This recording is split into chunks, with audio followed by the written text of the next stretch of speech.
Hi friends, this is Jyoti Tiwari and you are watching English with Jyoti ma'am. Our today's topic is picture based और picture guided composition जो कि इस session के class 10th and 9th के blueprint में add किया गया है क्वेश्चन नंबर 6 पर 3 मार्क्स के लिए। तो चलिए जानते हैं what is picture based composition.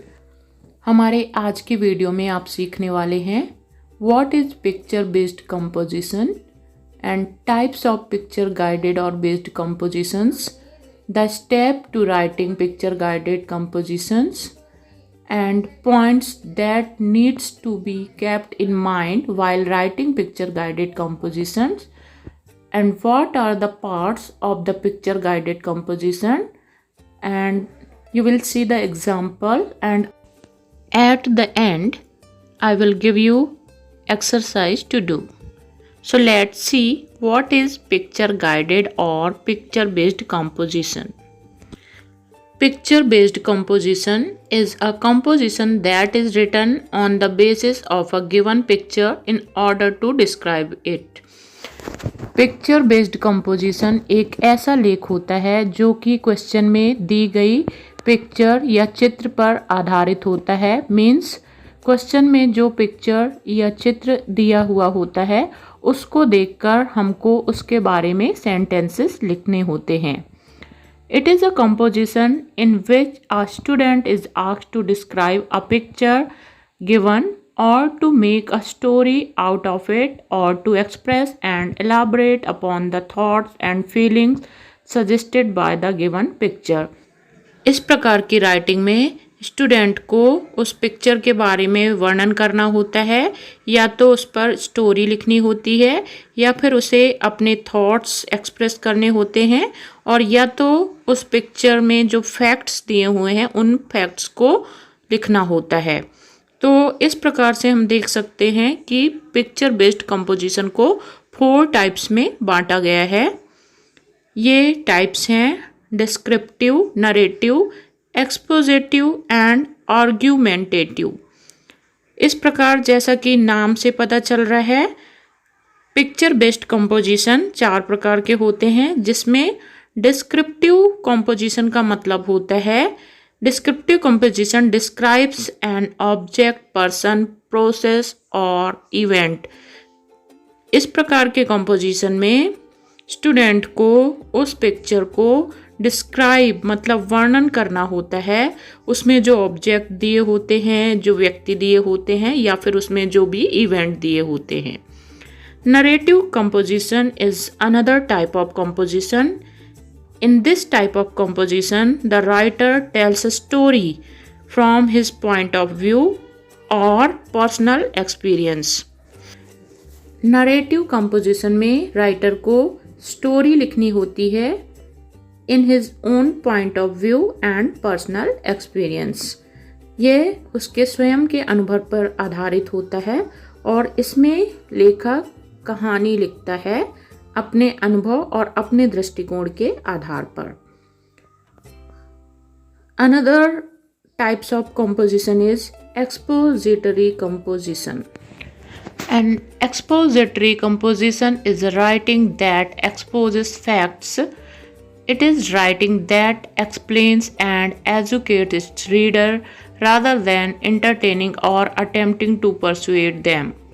Expository composition एक वर्णनात्मक लेख होता है जिसमें लेखक अपने पाठकों को एक्सप्लेन करता है और उन्हें एजुकेट करता है, मतलब समझाता है चीज़ों को, बजाय उनको एंटरटेन करने के।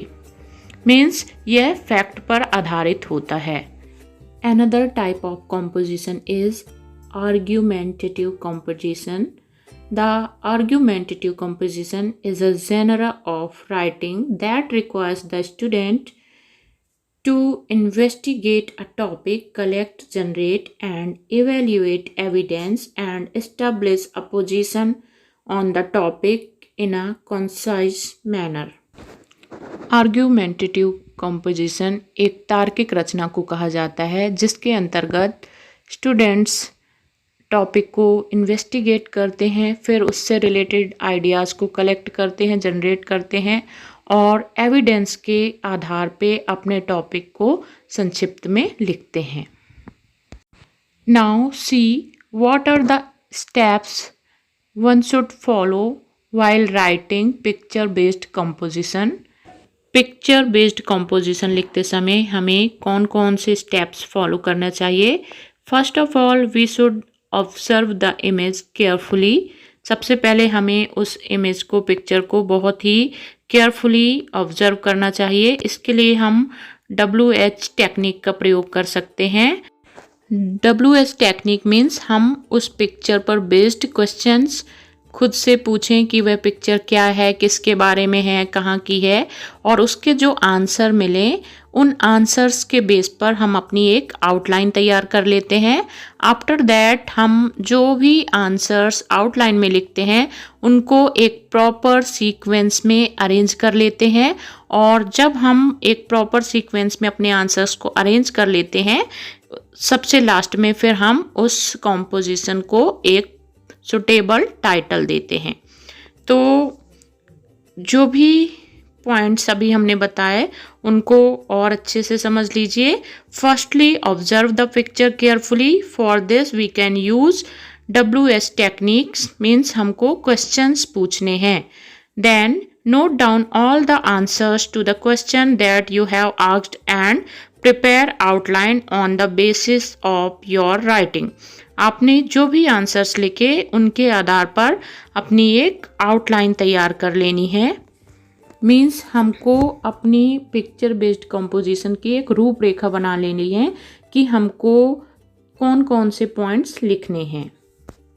After writing outline arrange all the points written in outline in the proper sequence. जो भी हमने आउटलाइन में सेंटेंसेस लिखे उनको हमको एक प्रॉपर सीक्वेंस में अरेंज कर लेना है। And finally give suitable title to your picture based composition. और इन सब के बाद हमको अपने कंपोजिशन, अपने लेख के लिए एक सुटेबल टाइटल लिखना है। तो ये तो थे स्टेप्स जो कि हमको पिक्चर बेस्ड कंपोजिशन लिखते समय ध्यान में रखने हैं। Now let's see some points should be kept in mind while writing picture guided composition। अब कुछ पॉइंट्स जो कि हमको दिमाग में रखने हैं पिक्चर बेस्ड कंपोजिशन लिखते समय। A picture should be studied carefully with a view to identify the specific and minute detail। हमको पिक्चर को बहुत ही केयरफुली ऑब्जर्व करना है और उसमें जो भी स्पेसिफिक आइडिया दिया हुआ है उसको भी नोटिस करना है। The focus should be widen to take into account the other peripheral detail given in the picture. जो भी उसमें पिक्चर में स्पेसिफिक पॉइंट दिया हुआ है उसको नोटिस करने के बाद हमको उसके बारे में और भी विस्तृत रूप से लिखना है और भी डिटेल्स को ऐड करना है। Then write the factors or causes which have impact on the details। उसके बाद हमको उन फैक्ट्स को और उन कारणों को ऐड करना है जो कि हमारे लेख को और ज़्यादा प्रभावित करते हैं। And after that we have to write a strong conclusion, means हमारे लेख का क्या निष्कर्ष निकलता है उसको भी हमको लास्ट में लिखना है। Now we can divide the picture guided composition into 3 parts। Picture based composition को और अधिक आसान बनाने के लिए इसको 3 पार्ट्स में बांटा जा सकता है। फर्स्ट इंट्रोडक्शन, सेकेंड बॉडी और context, and third conclusion. Introduction, in this part student have to write a brief introduction of a picture. इस भाग में विद्यार्थियों को उस पिक्चर की विस्तृत जानकारी लिखनी होती है। देन बॉडी में द आइडियाज और thoughts that the student receive from the picture should be mentioned here and linked in a correct and meaningful sequence. इसमें विद्यार्थी जो भी आइडियाज और थॉट्स उस पिक्चर से प्राप्त करते हैं उनको एक प्रॉपर सीक्वेंस, प्रॉपर लाइन में लिखना होता है एंड लास्ट में उनको कंक्लूजन देना होता है, bringing the composition to an end with carefully rounding off the thoughts and returning to the specific subject. अंत में विद्यार्थियों को अपने सभी विचारों को एक निष्कर्ष पर लाके समाप्त करना होता है और उस पिक्चर का जो स्पेसिफिक सब्जेक्ट, जो विशेष उद्देश्य है, उसको बताना होता है। इस प्रकार से पिक्चर गाइडेड कंपोजिशन कंप्लीट होता है। And now see the example. आपको पेपर में कुछ इस प्रकार से प्रश्न आएगा। On the basis of the following picture describe the impact of कोविड-19 ऑन एजुकेशन। दी हुई पिक्चर के आधार पे आपको कोविड-19 का शिक्षा पर प्रभाव इस विषय पर पैराग्राफ लिखना है। So I have given you the answer here and इसके बाद आपको खुद से एक पैराग्राफ लिखना है। Answer: the year 2019 witnessed a global disaster the world has ever faced. The name of this pandemic is COVID-19. It originated in China and spread throughout the world. वर्ष 2019 ने एक वैश्विक आपदा का सामना किया है और इस आपदा का नाम कोविड-19 है। यह डिसीज चाइना से उत्पन्न हुई और पूरे विश्व में फैल गई। COVID-19 has affected almost every aspect of human life. Education field is also not remain untouched by it. During the lockdown period, teachers are forced to complete study by online classes. It increased digital learning. Teacher and student both are forced to learn new technology. COVID-19 has left mixed impact on education. Whereas it has brought some benefits, there have also been some disadvantages also. कोविड-19 ने मनुष्य के जीवन के सभी क्षेत्रों को प्रभावित किया है और शिक्षा का क्षेत्र भी इससे अछूता नहीं रहा है। लॉकडाउन के समय में टीचर्स को एक विकल्प दिया गया कि वे स्टडी को, पढ़ाई को ऑनलाइन क्लासेस के माध्यम से पूर्ण कराएं। इससे डिजिटल लर्निंग को बढ़ावा मिला और teachers and students both are forced to learn new technology. और विद्यार्थी और शिक्षकों दोनों को फोर्स किया गया या उन्हें नई टेक्नोलॉजी को सीखने के लिए प्रेरित किया गया। कोविड-19 has left mixed impact on education. कोविड-19 का शिक्षा पर मिला जुला प्रभाव पड़ा है। जहां इससे शिक्षा क्षेत्र में कुछ नए बदलाव हुए हैं जिनसे कुछ लाभ हुआ है, वहीं इससे कुछ हानियां भी हुई हैं। The following points can be considered as a benefits of digital learning. नीचे दिए गए बिंदुओं को डिजिटल लर्निंग के लाभ के रूप में व्यक्त किया जा सकता है। As it enhanced digital learning means learning through the digital gadgets like mobile, laptop, computer, etc. COVID-19 से डिजिटल लर्निंग को बढ़ावा मिला है and it developed the use of soft copy. इससे soft copy like PDF files वगैरह का use ज़्यादा बढ़ा है। Better time management, we can learn anytime, anywhere through the digital learning and worldwide exposure. इससे हमको वर्ल्ड वाइड कनेक्ट होने की सुविधा मिली है। And familiarity with technology. कोविड-19 के आने के बाद हम टेक्नोलॉजी से ज़्यादा फेमिलियर हुए हैं। But there are some drawbacks along with the benefits of online education. जहाँ डिजिटल लर्निंग से कुछ लाभ हुए हैं, वहीं इसके कुछ ड्रॉबैक्स मीन्स इसकी कुछ खामियां या कमियां भी हैं। चलिए अब जानते हैं कोविड-19 से एजुकेशन के क्षेत्र में क्या क्या हानियां हुई हैं। द साइड इफ़ेक्ट्स और डिसएडवांटेज ऑफ कोविड-19 on education are as following. Education activity is hampered. Student can get quality education in the school from the best teachers, but due to the closure of the school, this activity is hampered.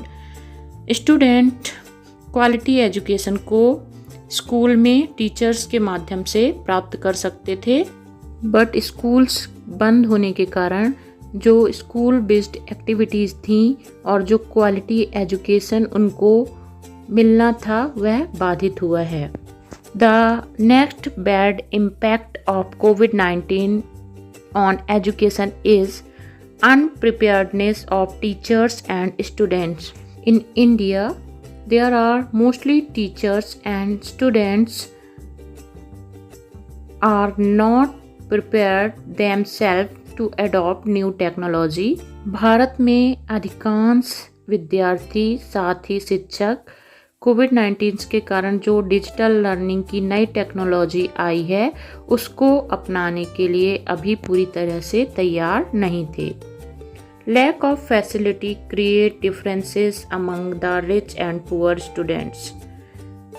जो digital gadgets like mobile, laptop, computers का use digital learning में किया जाता है, इसको खरीदने में बहुत सारे जो रूरल एरियाज़ के पेरेंट्स थे वे सक्षम नहीं थे और इसने डिफरेंस क्रिएट किया है रिच एंड पुअर स्टूडेंट्स के बीच में.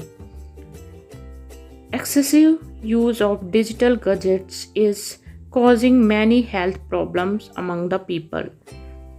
Digital gadgets like mobile phone and laptop के अधिकतम यूज़ ने स्टूडेंट्स के स्वास्थ्य को भी प्रभावित किया है. इससे बहुत सारी हेल्थ संबंधी समस्याएं भी उत्पन्न हुई हैं. तो ये थे डिसएडवांटेज ऑफ कोविड-19 on education in India. Now we have reached to the conclusion of our paragraph. COVID-19 has affected immensely the education sector of India. कोविड-19 ने भारत के शिक्षा के क्षेत्र को बेहद प्रभावित किया है. There is an urgent need to take efforts on maximum utilisation of online platform. और हमारे देश में ऑनलाइन प्लेटफॉर्म्स के अधिकतम उपयोग के लिए प्रयास करने की अत्यंत आवश्यकता है. And now it's a time to do exercise. This question is for you.